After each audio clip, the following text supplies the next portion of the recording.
Experiment is estimation of MnO2 in pyrrolysite. The experiment consists of two parts, part A and part B.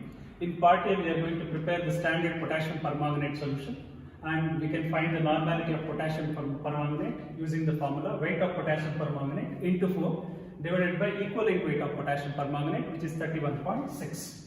In part B, estimation of MnO2 will be done by performing back titration and blank titration. Blank titer value will be provided by the examiner. Back titer value we are going to do by following this procedure. So we are going to consider the burette solution as standard potassium permanganate solution. Into the conical flask we are going to add 25 cm cube of ore sample, in which the ore has been digested using known excess of sodium oxalate in acidic condition. Along with that, we are going to add 1 test tube of sulfuric acid to maintain the acidic condition. Indicator used in this experiment is standard potassium permanganate itself, acts as a self-indicator, no need to add the indicator. So the end point of the experiment is from colorless to pink. So now we are going to see experimentally how to perform this.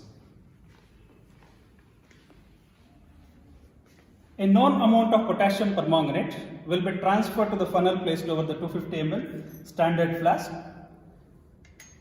Then we are going to put little amount of water.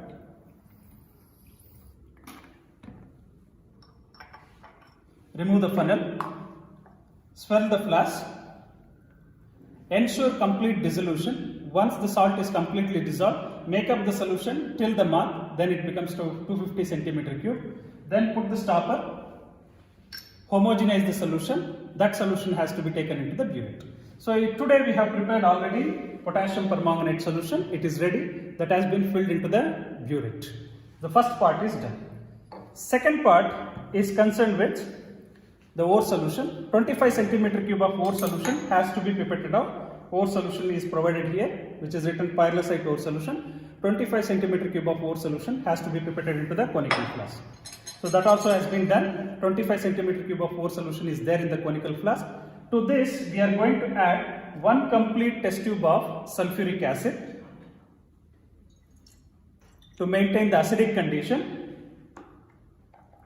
So after maintaining the acidic condition, the solution has to be heated, so to make it hot. This experiment will be performed in acidic and hot condition. Acidic condition is maintained by adding sulfuric acid. Now we are going to heat it to maintain hot condition. As soon as the solution is hot, we will take out this solution and titrate against standard potassium permanganate.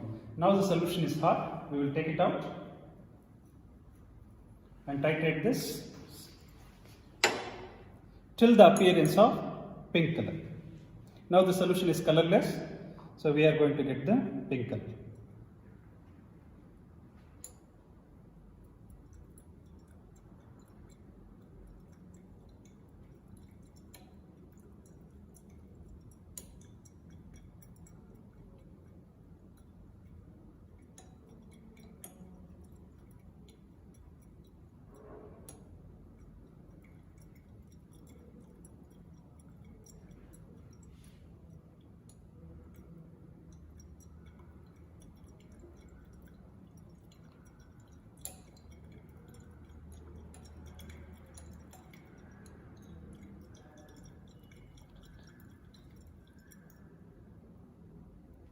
Now you can observe pale pink color has come and it is persistent. So we will stop the experiment and note the burette reading, and we are going to repeat the experiment for 2 more trials. Using the volume of potassium permanganate consumed, we can find out the MnO2 present in pyrrolysite ore. And we are going to get the blank titer value from the examiner. So using this back titration, that is volume of potassium permanganate consumed, and blank titer value, so we are going to calculate the MnO2 in pyrrolysite.